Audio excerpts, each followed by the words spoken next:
ശ്രീകൃഷ്ണൻ ജാമ്പവാന്റെ പുത്രിയും സുന്ദരിയുമായ ജാമ്പവതിയെ വിവാഹം കഴിച്ചു. ദ്വാരകയിൽ മധുവിധു ആഘോഷിച്ചുകൊണ്ട് അവർ പാർത്തുവന്നു.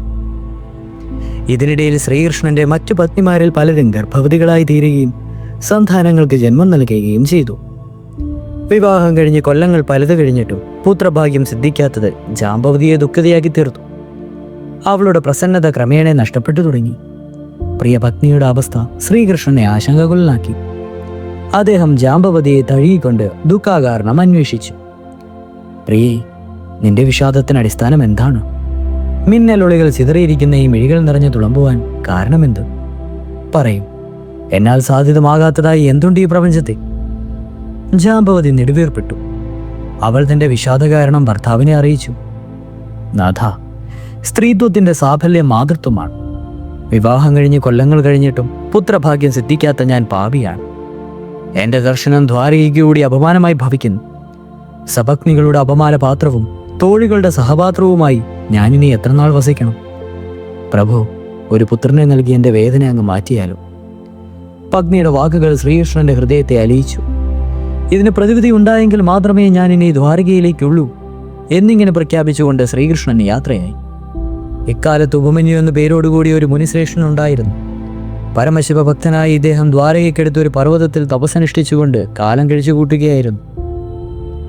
ശ്രീകൃഷ്ണൻ ഉപമന്യുവിനെ സമീപിച്ചുകൊണ്ട് ഉപദേശമാരാൻ, മഹർഷി, എൻ്റെ പത്നിയായ ജാമ്പവതിക്ക് ഇനിയും പുത്രഭാഗ്യമുണ്ടായിട്ടില്ല. അവളുടെ വേദന സംഹരിക്കുവാൻ അവിടുന്ന് എന്നെ തുണച്ചാരും. ഉപമന്യുവിൻ്റെ മുഖം കരുണാർദ്രമായി. അദ്ദേഹം ശ്രീകൃഷ്ണന് നിർദ്ദേശം നൽകി. ദ്വാരകാപതി, അവിടുത്തെ പത്നിയും അവിടുന്ന് അനുഭവിക്കുന്ന വ്യതയ്ക്ക് സാക്ഷാൽ കൈലാസനാഥൻ വിചാരിച്ചാൽ മാത്രമേ പ്രതിവിധിയൂ. അങ്ങ് പുത്രഭാഗ്യം ഇച്ഛിക്കുന്നുവെങ്കിൽ ഗൗരീശ്വരനെ തപം ചെയ്താൽ. ഉപമന്യുവിൻ്റെ ഉപദേശപ്രകാരം ശ്രീകൃഷ്ണൻ പരമശിവനെ തപസ്സനുഷ്ഠിച്ചു തുടങ്ങി. യോഗദണ്ഡും കപാലവും ധരിച്ചുകൊണ്ട് ശ്രീകൃഷ്ണൻ പരമദിവസിൽ മുഴുകി. തപസ്സിന്റെ രണ്ടാം ഘട്ടത്തിൽ ഒറ്റക്കാലിന്മേൽ നിന്ന് ജലം മാത്രം പാനം ചെയ്തുകൊണ്ട് ശ്രീകൃഷ്ണൻ തപസ് ചെയ്തു. ഒടുവിൽ വായു മാത്രം ഭക്ഷിച്ചുകൊണ്ട് വാസുദേവൻ കഠിന തപസ്സിലായി. ഈ നിലയിൽ 6 മാസം കഴിഞ്ഞു. ശ്രീകൃഷ്ണന്റെ അകമഴിഞ്ഞ ഭക്തിയിൽ മനം കുളിർത്ത പരമേശ്വരൻ പ്രത്യക്ഷനായി. ശ്രീകൃഷ്ണ, ഭഗവാന്റെ കഠിന തപസ്സിന്റെ ഉദ്ദേശം എന്താണെന്ന് അറിയിച്ചാലും എന്നും ഒഴിഞ്ഞു.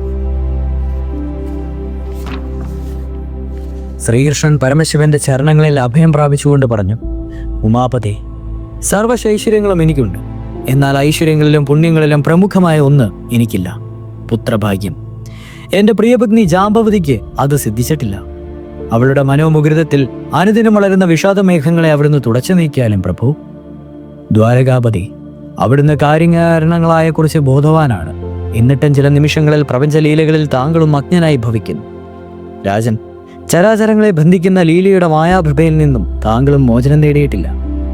തത്വപ്രചോദനത്തിന്റെ സമയവും ഇതല്ല. അതിനാൽ ശ്രീകൃഷ്ണ, അടുത്ത പീഡയ്ക്ക് പ്രതിവിധി ഞാൻ നൽകാം. ഓരോ പത്നിമാരിലും താങ്കൾക്ക് 10 പുത്രന്മാർ വീതം ജനിക്കുന്നതായിരിക്കും. യാദവ വംശത്തിന്റെ ഭാവി അവരിലായിരിക്കും. കാലം കൊണ്ട് അങ്ങേക്കെല്ലാം ബോധ്യമാകും എന്നിങ്ങനെ അനുഗ്രഹിച്ച ശേഷം ഭഗവാൻ അപ്രത്യക്ഷനായി. ജാമ്പവതി ഗർഭിണിയായി തീർന്നു. യഥാകാലം അവൾ സാമ്പനന്റെ പുത്രന് ജന്മം നൽകി. ഭഗവാന്റെ അരുളപ്പാടനുസരിച്ച് ശ്രീകൃഷ്ണൻ ഓരോ ഭാര്യയിലും 10 പുത്രന്മാർ വീതം ജനിക്കുകയും ചെയ്തു. അടുത്തത് പരമശിവൻ ജിമൂതകേതുവായ കഥയാണ്. തുടരും.